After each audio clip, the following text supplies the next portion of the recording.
Hello friend, मैं Rakesh Kumar Chaudhary success point में एक बार फिर से आप लोगों को स्वागत करता हूं। दोस्तों, आज का टॉपिक है दोस्तों भारत का राष्ट्रपति के बारे में कि राष्ट्रपति को कैसे चुना जाता है, राष्ट्रपति को कैसे हटाया जाता है। साथ में राष्ट्रपति से जुड़े विभिन्न फैक्ट को इस वीडियो में इंक्लूड किया हूं। प्लस में टेस्ट का क्वेश्चन आंसर भी इस वीडियो में इंक्लूड किया हूँ। दोस्तों, अगर ये वीडियो अच्छा लगता है तो वीडियो को लाइक कमेंट शेयर करना ना भूलें। अगर चैनल पर नए हो तो चैनल को सब्सक्राइब करना भूलें। तो चलिए वीडियो को स्टार्ट करें।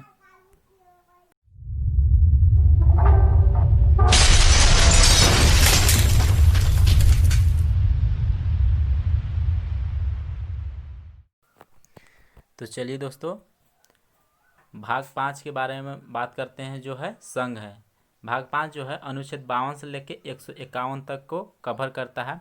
इसी के अंतर्गत आता है दोस्तों राष्ट्रपति, उपराष्ट्रपति, केंद्रीय मंत्रिपरिषद, एजीआई यानी कि एटॉमिक जनरल ऑफ इंडिया, और इसी के अंतर्गत आता है उच्चतम न्यायालय, सीएजी यानी कि नियंत्रण एवं महालेखा परीक्षण।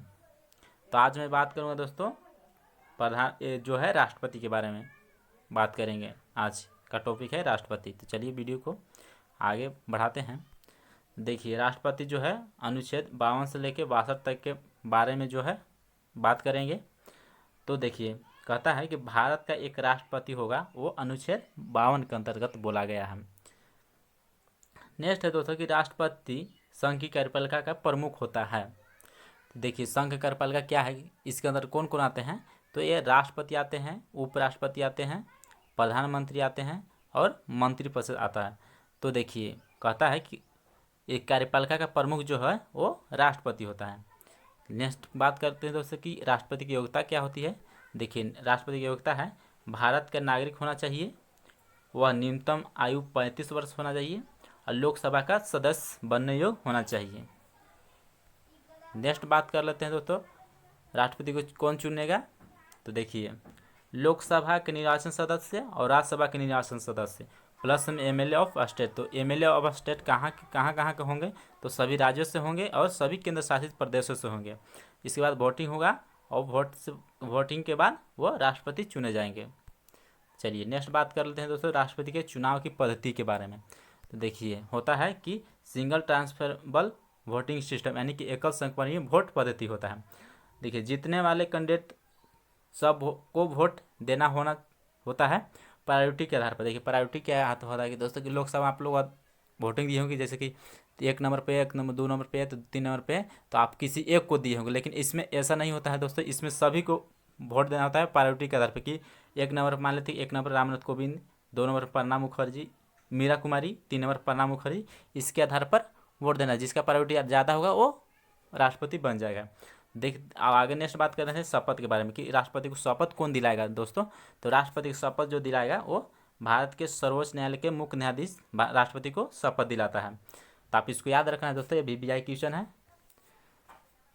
चलिए दोस्तों, नेक्स्ट बात कर लेते हैं दोस्तों कि राष्ट्रपति को महाभियोग के द्वारा हटाया जाता था। महाभियोग की प्रक्रिया क्या है दोस्तों, तो इसके बारे में बात कर लेते हैं। देखिए, महाभियोग कौन करेगा, तो ये संसद करेगा। संसद क्या है दोस्तों, दो चीज़ का कॉम्बिनेशन यानी कि संघ है। उसका किसका, लोकसभा और राज्यसभा है, लोकसभा और राज्यसभा का कॉम्बिनेशन है महाभियोग। देखिए दोस्तों, महाभियोग की प्रक्रिया कहीं से भी चालू हो सकता है, यानी राज्यसभा से भी हो सकता है, लोकसभा से हो सकता है, कहीं से भी स्टार्ट हो सकता है महाभियोग की प्रक्रिया। तो हम मानते हैं कि लोकसभा से स्टार्ट करते हैं। देखिए, लोकसभा से स्टार्ट करते हैं, लोकसभा के 1/4 लोग लिखित में नोटिस देंगे राष्ट्रपति को। इसके बाद 14 दिन बाद वोटिंग होगा, यानी कि जब 2/3 वोट होंगे तो प्रस्ताव आगे बढ़ेगा। प्रस्ताव आगे बढ़ के कहाँ जाएगा राज्यसभा के पास। तो अगर राज्यसभा में वोटिंग हुआ, अगर 2/3 वोट होंगे तो राष्ट्रपति को हटा दिया जाता है। यही है महाभियोग की प्रक्रिया। तो दोस्तों, आपको समझ में आ गया होगा। चलिए नेक्स्ट बात कर लेते हैं दोस्तों राष्ट्रपति के अधिकार के बारे में। देखिए, राष्ट्रपति का अधिकार क्या होता है। तो प्रधानमंत्री की सलाह पर मंत्रिपरिषद की नियुक्ति। दूसरा है दोस्तों कि सर्वोच्च न्यायालय और उच्च न्यायालय के मुख्य न्यायाधीश की नियुक्ति। नेक्स्ट है दोस्तों कि लोक सेवा आयोग के अध्यक्ष और सदस्यों की नियुक्ति। नेक्स्ट है वित्त आयोग के सदस्यों की नियुक्ति। नेक्स्ट है दोस्तों कि राज्यों के राज्यपालों की नियुक्ति और एजीआई की नियुक्ति। एजीआई मतलब होता है attorney general of India. Next है दोस्तों कि राष्ट्रपति संसद का अभिन्न अंग होता है, ये आपको याद रखना है। और आगे है दोस्तों कि संसद द्वारा पारित विधेयक राष्ट्रपति को अनुमोदन के बिना कानून नहीं बनता है। लास्ट मोहर जो है राष्ट्रपति को होना चाहिए। लास्ट मोहर राष्ट्रपति लगाए तब कानून पारित हो सकता है, या तो नहीं होगा। मोहर नहीं लगा तो कानून नहीं बन पाएगा। तो आपको इसको याद रखना है दोस्तों। नेक्स्ट है दोस्तों वेरी इंपॉर्टेंट पॉइंट्स है दोस्तों, आपको इसको याद रखना है कि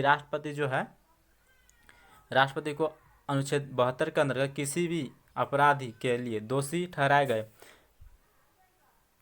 व्यक्ति की सजा को माफ करने की शक्ति प्राप्त है। अनुच्छेद 72 के अंतर्गत राष्ट्रपति को अनुच्छेद 72 के अंतर्गत किसी भी दोषी को माफ करने की शक्ति प्राप्त है। अनुच्छेद 72 के अंदर आप इसको याद रखना है। नेक्स्ट है दोस्तों देश की तीनों सेनाओं का प्रमुख जो है राष्ट्रपति होता है, तो आपको इसको याद रखना है। नेक्स्ट है दोस्तों राष्ट्रपति अपना त्यागपत्र उपराष्ट्रपति को देता है, तो इसको भी याद रखना है। नेक्स्ट है दोस्तों कि संसद के सदस्यों को चुनने की शक्ति राष्ट्रपति के पास होता है। यहाँ मिक्स प्रिंट हो गया है टाइप करने में। संसद के सदस्यों के चुनने की शक्ति राष्ट्रपति के पास होता है। देखिए क्या है, तो लोकसभा के 2 सदस्य राष्ट्रपति चुन सकता है और राज्यसभा के 12 सदस्य को चुन सकता है। राज्यसभा के 12 सदस्य को चुन सकता है राष्ट्रपति। चलिए नेक्स्ट देखते हैं दोस्तों राष्ट्रपति की आपातकालीन शक्तियाँ के बारे में बात कर रहे थे। संविधान में 3 प्रकार के आपातकाल की प्रावधान है, तो कौन कौन सी है दोस्तों, तो आपको याद रखना है। पहला है दोस्तों अनुच्छेद 352 के अंतर्गत है राष्ट्रीय आपातकाल। अनुच्छेद 356 का अंतर्गत आता है राज्य में राष्ट्रपति शासन। अनुच्छेद 360 के अंतर्गत आता है वित्तीय आपातकाल। तो बात कर रहे थे कौन कितने बार अभी तक लग चुका है। देखिए वित्तीय आपातकाल कभी नहीं लगा है। राज्य में राष्ट्रपति शासन बहुत बार लग चुका है दोस्तों, ये बहुत बार लग चुका है। और राष्ट्रीय आपातकाल जो है केवल और केवल 3 बार लगा है। राष्ट्रीय आपातकाल केवल और केवल 3 बार लगा है।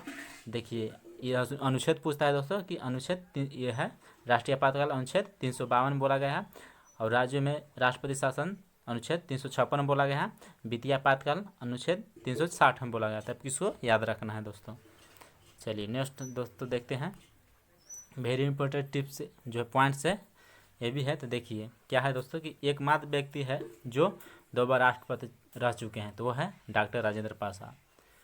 एकमात्र व्यक्ति जो 2 बार राष्ट्रपति रह चुके हैं वो डॉक्टर राजेंद्र प्रसाद हैं। नेक्स्ट है दोस्तों पहली महिला राष्ट्रपति कौन थी, तो वो प्रतिभा सिंह पाटिल थी। नेक्स्ट है दोस्तों निर्विरोधी जीतने वाले राष्ट्रपति कौन थे, तो नीलम संजीव रेड्डी थे। नेक्स्ट है दोस्तों कि कितने राष्ट्रपति की मृत्यु उनके कार्यकाल के दौरान हो गई है, तो पहला है जाकिर हुसैन और दूसरा है फखरुद्दीन अली अहमद। तो आप इसको याद रखना है दोस्तों। नेक्स्ट आर्टिकल से दोस्तों आपको इसको याद रखना है, यही आर्टिकल एग्जाम में पूछे जाते हैं, तो आपको याद रखना है। राष्ट्रपति से यही सभी आर्टिकल पूछे जाते हैं। पहला आर्टिकल है दोस्तों अनुच्छेद जो है 52 जो भारत का एक राष्ट्रपति होगा पूछा जाता है। और एक और है आर्टिकल अनुच्छेद 54 जो राष्ट्रपति निर्वाचन होगा। एक और आर्टिकल है अनुच्छेद 61 महाभियोग वाला, यानी कि राष्ट्रपति को हटाया जाता है। चलिए नेक्स्ट देखते हैं दोस्तों क्वेश्चन आंसर जो टेस्ट लगाते हैं दोस्तों। कहता है दोस्तों कि चलिए दोस्तों टेस्ट लगाते हैं। तो ये रहा पहला क्वेश्चन, कहता है कि राष्ट्रपति द्वारा कुल कितने सदस्यों को नामित किया जाता है, तो कुल 14 सदस्यों को नामित किया जाता है। 2 गो है लोकसभा में और 12 गो है राज्यसभा में, दोनों को जोड़ लेंगे तो हो जाएगा 14, ठीक ना। तो आप इसको याद रखिएगा। नेक्स्ट है क्वेश्चन दोस्तों कि भारत के राष्ट्रपति किसका एक अभिन्न अंग है, तो भारत का राष्ट्रपति एक संसद का अभिन्न अंग है, संसद का अभिन्न अंग है। तो नेक्स्ट क्वेश्चन है दोस्तों राज्यसभा के लिए राष्ट्रपति द्वारा कितने सदस्य नामित किए जाते हैं राज्यसभा के लिए, तो लोकसभा के लिए तो 2 है, राज्यसभा के लिए कितने हैं दोस्तों 12 ठो। तो आपकी सही आंसर होगा ऑप्शन नंबर बोल बी 12। चलिए नेक्स्ट क्वेश्चन देखते हैं दोस्तों। नेक्स्ट क्वेश्चन ये रहा तीनों सेनाओं का प्रमुख कौन होता है, तो तीनों सेनाओं का प्रमुख बताया है दोस्तों कि राष्ट्रपति होता है, तो ऑप्शन नंबर डी सही होगा। नेक्स्ट क्वेश्चन है दोस्तों कि अब तक कितनी बार राष्ट्रीय आपातकाल की घोषणा की गई है, तो अब तक राष्ट्रीय आपातकाल की घोषणा जो है दोस्तों राष्ट्रीय आपातकाल 3 बार की गई है। राष्ट्रीय आपातकाल की घोषणा 3 बार किया गया है। नेक्स्ट क्वेश्चन है दोस्तों, राष्ट्रपति संविधान के किस अनुच्छेद के अंतर्गत राष्ट्रीय आपात स्थिति घोषित करता है? तो राष्ट्रीय आपात घोषित करता है 352 के अंतर्गत। यह अनुच्छेद 352 के अंतर्गत राष्ट्रीय आपातकाल घोषित करता है। नेक्स्ट क्वेश्चन है दोस्तों कि राष्ट्रपति अपना त्याग पत्र किसे देता है? तो राष्ट्रपति अपना त्याग पत्र उपराष्ट्रपति को देता है। ऑप्शन नंबर डी सही होगा। नेक्स्ट क्वेश्चन है दोस्तों कि राष्ट्रपति बनने के लिए न्यूनतम आयु कितनी होनी चाहिए? तो राष्ट्रपति बनने के लिए न्यूनतम आयु दोस्तों 35 वर्ष होनी चाहिए। ऑप्शन नंबर डी सही होगा, 35 वर्ष। नेक्स्ट क्वेश्चन है दोस्तों कि राष्ट्रपति की सेवानिवृत्ति की आयु क्या है? सेवानिवृत्ति की आयु क्या है? तो ऑप्शन ए है 60 वर्ष, ऑप्शन बी है 65 वर्ष, ऑप्शन नंबर सी है 70 वर्ष, ऑप्शन डी है कोई सेवा नहीं। तो इसका सही आंसर है कोई सेवा नहीं। कोई उल्लेख नहीं किया गया है संविधान में कि राष्ट्रपति का सेवानिवृत्ति कितने वर्ष होना चाहिए। इसका कोई उल्लेख नहीं किया गया, तो इसका आंसर हो जाएगा कोई सीमा नहीं है। नेक्स्ट क्वेश्चन है दोस्तों कि संसद के दोनों सदनों का संयुक्त सत्र कौन बुलाता है? देखिए, संसद के दोनों सदनों को संयुक्त सत्र कौन बुलाता है दोस्तों? तो राष्ट्रपति बुलाता है। संयुक्त के दोनों सदनों के संयुक्त सत्र को जो है राष्ट्रपति बुलाता है। ऑप्शन नंबर डी सही हो जाएगा। नेक्स्ट क्वेश्चन है दोस्तों, संविधान में कितने प्रकार के आपातकाल का प्रावधान है? संविधान में कितने प्रकार का आपातकाल का प्रावधान है दोस्तों? तो 3 प्रकार का है। ऑप्शन नंबर सी सही हो जाएगा, 3 प्रकार का। नेक्स्ट क्वेश्चन है कि भारत के राष्ट्रपति को हटाने की प्रक्रिया यानी कि महाभियोग किस देश के संविधान से लिया गया है? तो इसका सही आंसर होगा यूएस से।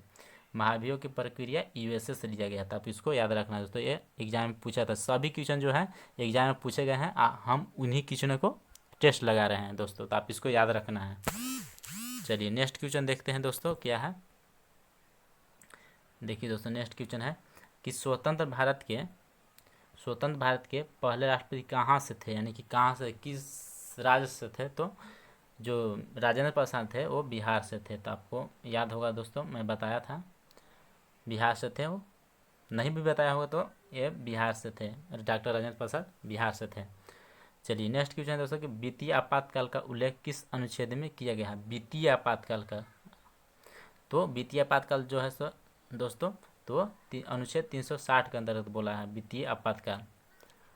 राष्ट्रपति शासन जो है वो 356 में था और वित्तीय आपातकाल वो है 360 में। तो आप इसको याद रखना है। नेक्स्ट क्वेश्चन है दोस्तों, भारत के कितनी बार राष्ट्रपति वित्तीय आपात की स्थिति घोषित कर चुके हैं? भारत के राष्ट्रपति कितनी बार राष्ट्रीय वित्तीय आपात की स्थिति घोषित कर चुके हैं? तो ये वित्तीय आपात की स्थिति कभी नहीं घोषित हुआ है, तो इसका सही आंसर है कभी नहीं। तो अगर दोस्तों वीडियो अच्छा लगा हो तो वीडियो को लाइक कमेंट शेयर करने। अगर नया पर चैनल हो तो मेरा channel success point RN Palamu को सब्सक्राइब करना ना भूलें और दोस्तों के पास शेयर करें। चलिए, थैंक यू।